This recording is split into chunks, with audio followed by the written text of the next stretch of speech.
Hey guys, this is Nursing School Made Easy. Today's lecture is going to focus on asthma. Now, as always, we're doing this as an Nclex review, so I'm just going to talk about the main points that you need to remember.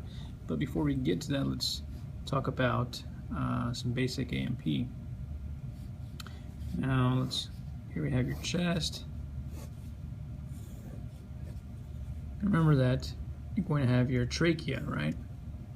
Air is going to come in through your nose. It's going to come in through your trachea. Remember that your trachea is going to bifurcate or split into two. So again, air is going to travel through. It's going to come in, and the bronchi are going to get smaller.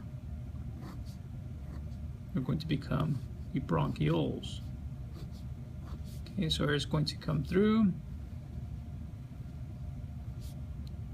It's going to pass eventually to a point where these become alveoli, and that is where gas exchange will occur. So again, air is going to come through. It's going to pass through these air passages or little tunnels, and again, air is going to be exchanged. CO2 is going to be removed. Okay. So in asthma, we have inflammation of the airways. In this case, the bronchioles. These become inflamed, become swollen. Something irritates them. Either air pollution, cold air, hot air, maybe dust, smoking. Maybe the patient has some type of cold or flu, some type of stress, exercising too much. Maybe they have an allergic reaction to aspirin. So any of these things can cause irritation. Again, we're focusing on the bronchioles, the air passages, the airways. Okay, inflammation occurs and these passages begin to constrict. If these passages begin to constrict, less air is able to go through, making it very, very difficult for the patient to breathe. So again, if we take this out here and get a different look,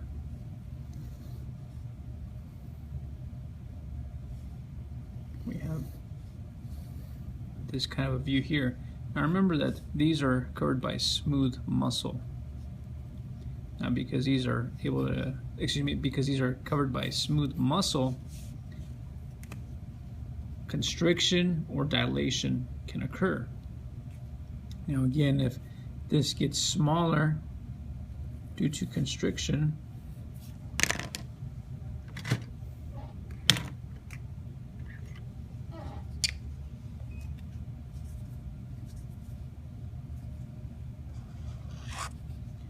let's say that this is beginning to constrict. What is happening? This makes it very difficult for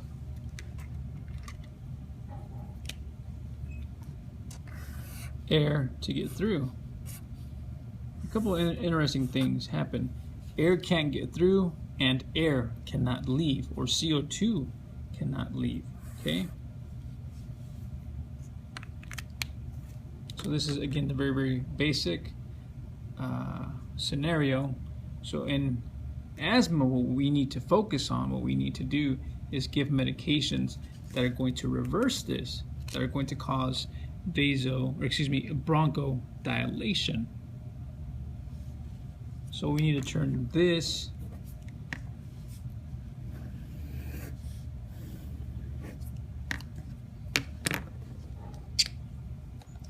into this.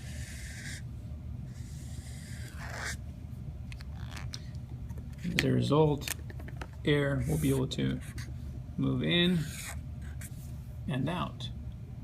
Okay, that is essentially the most basic way to explain asthma. Now again, we talked about how different things may cause this irritation, this inflammation to occur. We talked about some air pollution, maybe cold air, maybe hot air, dust mites, cockroach droppings, smoking, if the patient has a cold, if the patient is stressed. Again, any of these things can irritate the bronchioles, causing vasoconstriction. Now this bronchoconstriction. We're talking about veins, we're talking about air passages here, so it would cause bronchoconstriction. So this bronchoconstriction would lead to hypoxemia, decreased O2 sats.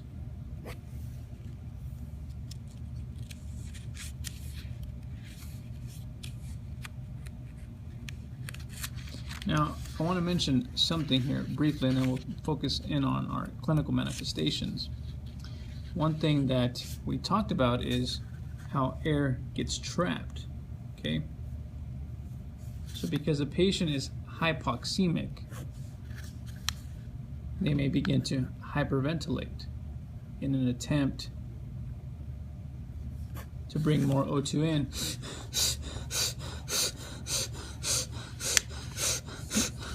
Okay, so patient will hyperventilate. Now, as a result, at some point, CO2 will be exhaled, will be removed. This will result in alkalosis. Because again, you're ridding the body of CO2. So you're making the pH in your blood more basic, or you're undergoing alkalosis. However, again, we have hypoxemia. Air cannot get through. Now, at some point, this hyperventilation will stop. It will end. Because again, you are becoming hypoxemic. If you are not able to get oxygen into your body, you will most likely have altered mental status, and eventually respiratory failure will occur. Now, I talked about how alkalosis will occur at the very beginning. Now, as hypoxemia continues to occur, eventually you'll lead or get into acidosis, because at some point CO2 will begin to accumulate because you will stop breathing.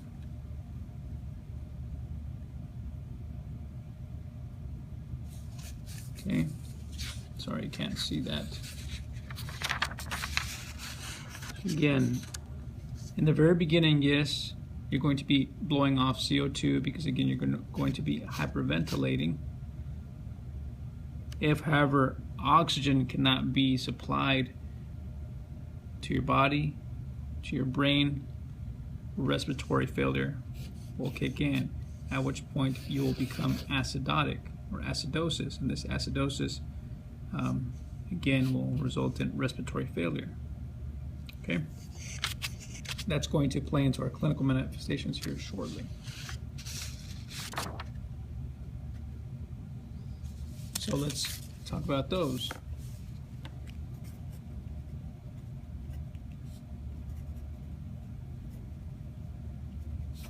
Our signs and symptoms.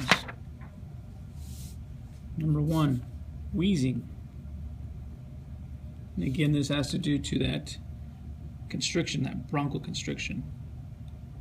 Air can't get through. Now, wheezing does not always occur, so don't base the severity upon wheezing. Some patients won't wheeze. In fact, there might be so much constriction that no air can get through. If that occurs, there will be no wheezing. Okay? So just because the patient isn't wheezing does not mean that they are not having an asthma attack. Maybe they are having a severe asthma attack and no air can get through. Same thing, maybe there might be a lot of wheezing, but the asthma attack might not be very, very severe. Okay? So along with this wheezing, or again with this constriction, to be more specific, there will be dyspnea. Patient will not be able to catch their breath. So they'll have dyspnea, shortness of breath. Now this will cause a lot of anxiety. Imagine if you wouldn't be able to breathe. You're going to freak out. Okay, so it is very, yes, you have to tell your patient, calm down, but imagine if you couldn't catch a breath, if you couldn't breathe, you'll most likely be anxious. And it doesn't matter how much people tell you to calm down, it'll be very hard for you to do so. Okay, so please understand that these patients will be extremely anxious. They may also be restless. Again, depending on the severity of the hypoxemia, the shortness of breath, they may also have altered mental status. They may complain of some chest tightness.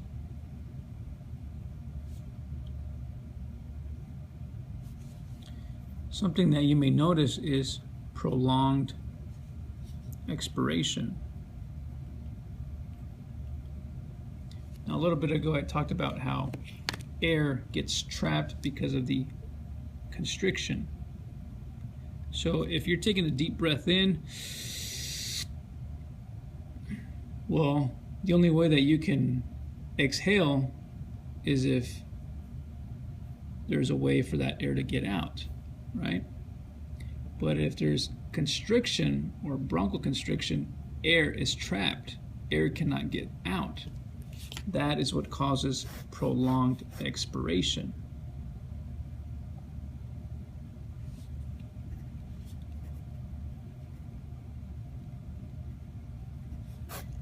I mentioned the other thing, which is air trapping, or something known as hyperinflation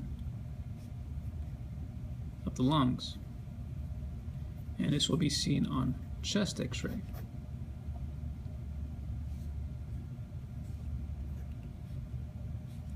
Patient may also have thick mucus secretions.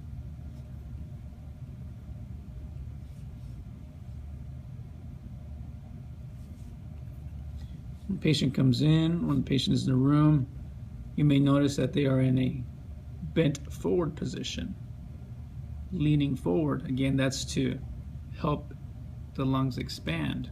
Okay, so if the patient comes in and you see them bent forward or in a bent forward position, leaning forward, that lets you know that they're having a lot of difficulty breathing. Okay, so make sure that you are able to assess the situation accordingly. So if you see that patient, you make sure that you again obtain an O2 sat level, put an oximeter on right away and check those levels, because they may require some type of O2 therapy.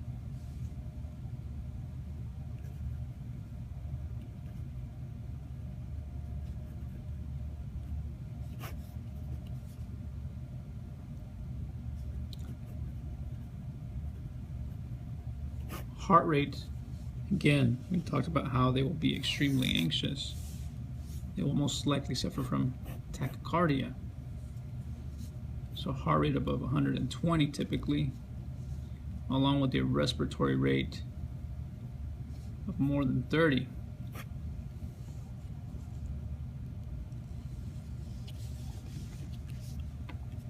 They may also suffer from something like pulsus paradoxus,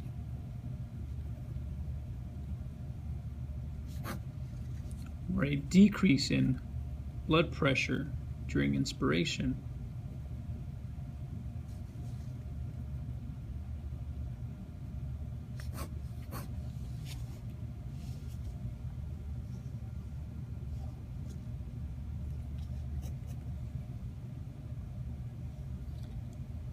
If you were to auscultate lung sounds, we talked about this earlier, yes, there may be some wheezing present, but if the asthma, if the constriction increases or worsens or becomes severe, there will be no air movement, at which point, again, there will be no breath sounds. Now, this is very, very critical, because that means that no air is coming in at all.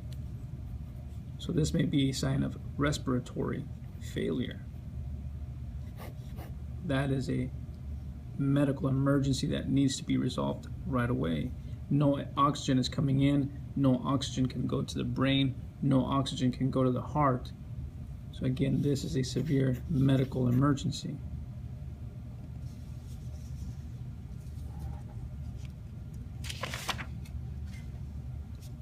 So let's talk about some medications now. Now again, we talked about asthma and how asthma is an inflammation of the airways, a narrowing of the air passages, okay, or bronchoconstriction. Again, in the very beginning of the lecture, we talked about how, again, you have bronchoconstriction, so therapy is aimed at reducing or eliminating that bronchoconstriction and causing bronchodilation. If we can dilate those air passages, then air can get through.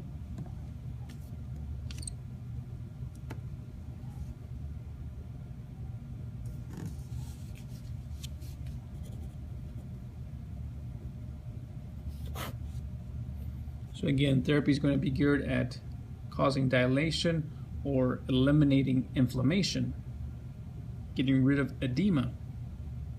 So you can give something like a short-acting beta-adrenergic agonist. An example of that would be albuterol.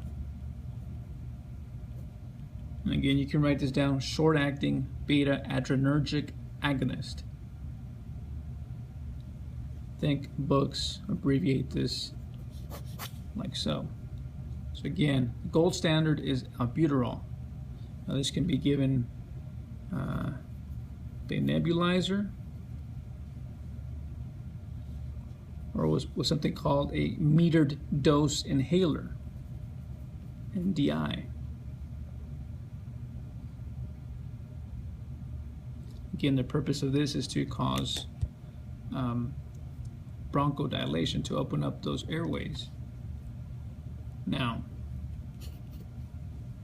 you will instruct the patient to take 2 to 4 puffs every 20 minutes. And they may do this up to 3 times. Okay? Now, something that you must know about albuterol is that albuterol may cause tachycardia. It's going to increase heart rate. May also increase blood pressure. And it can also cause arrhythmias. So with patients with heart condition, you have to be very, very careful. Number 2, you can give inhaled corticosteroids. Again, these would be steroid for inflammation. Okay, so this is an anti-inflammatory. An example of this would be Flovent. Now these, you must inform your patient that it can cause something like thrush.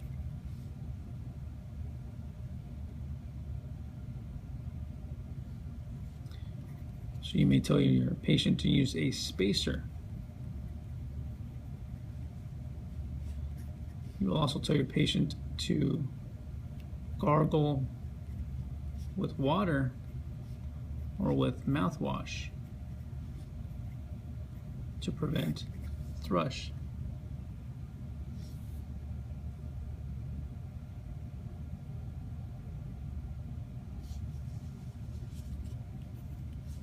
Patients can also get an oral corticosteroid, something like prednisone. Again, same thing, it's an anti-inflammatory.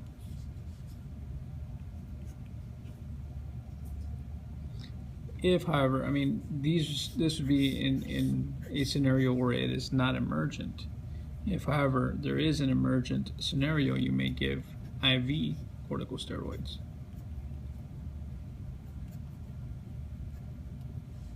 Something like methylprednisolone.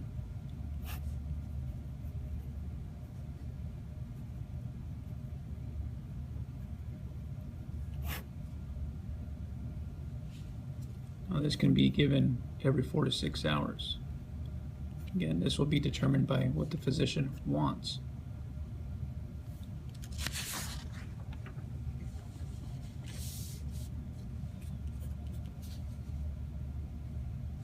You can also give something like a leukotriene modifier.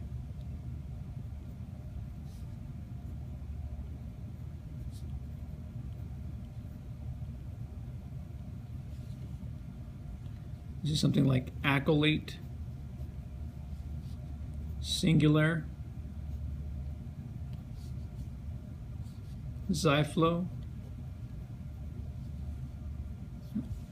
Now again, these contain or have an anti-inflammatory effect, and these also cause bronchodilation. These, however, are not to be given for acute asthma attacks. Okay? Again, these are not for acute asthma attacks.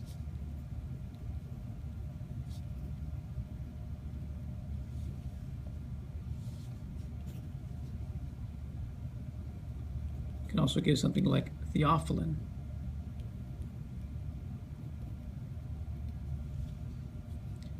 Now, if patients are taking theophylline, if you see this on the Nclex exam, you must know, or you must educate your patient to report any nausea, vomiting, any seizures, any insomnia, as these may be signs of toxicity. Okay, so make sure you know that about theophylline. You also want to tell your patient to avoid caffeine products.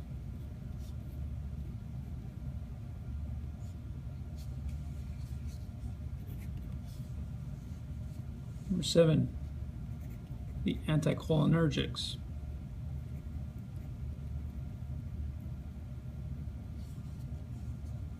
This is something like ipratropium.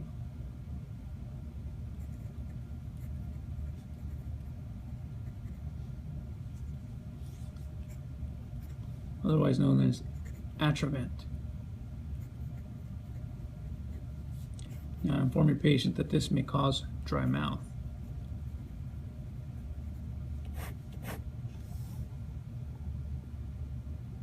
Now, let's move on to some diagnostic studies.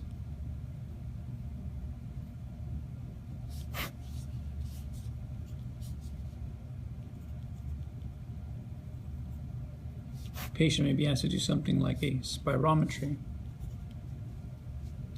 or a pulmonary function test.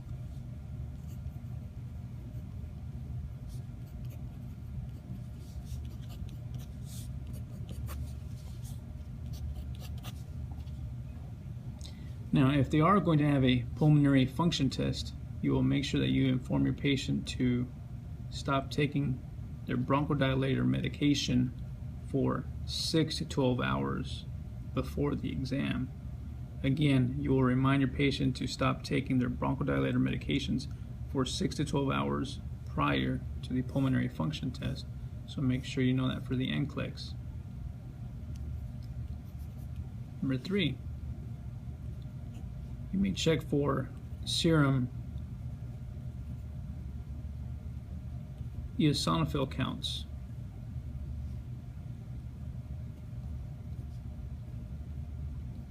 And when you do this, typically asthma patients or patients that suffer from asthma will have elevated or increased eosinophil counts, as well as increased serum IgE counts. Now remember that the IgEs, this includes things like basophils, mast cells. Now what these do is these secrete histamine, and histamine causes swelling. So in patients who suffer from asthma, again, these numbers will be elevated.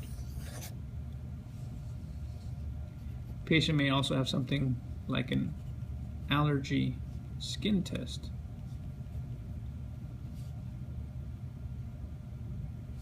Now this is done to find what may trigger the asthma.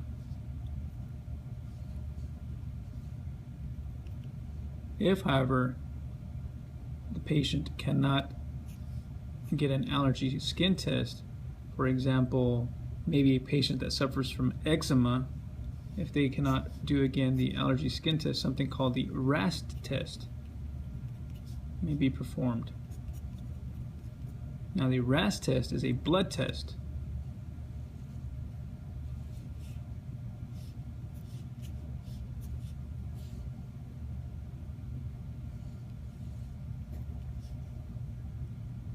Now, a chest x-ray may also be ordered. And like I talked about before, in chest x-ray you may see some hyperinflation. Again, this is due to the inability of CO2 to come out because, again, of that constriction. Physician may also order a ABG. You want to make sure that you know if the patient is undergoing acidosis or alkalosis.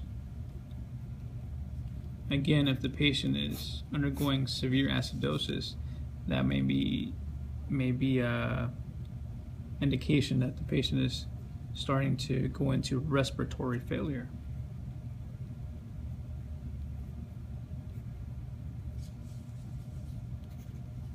Number 8, physician may also order something like a sputum culture and sensitivity.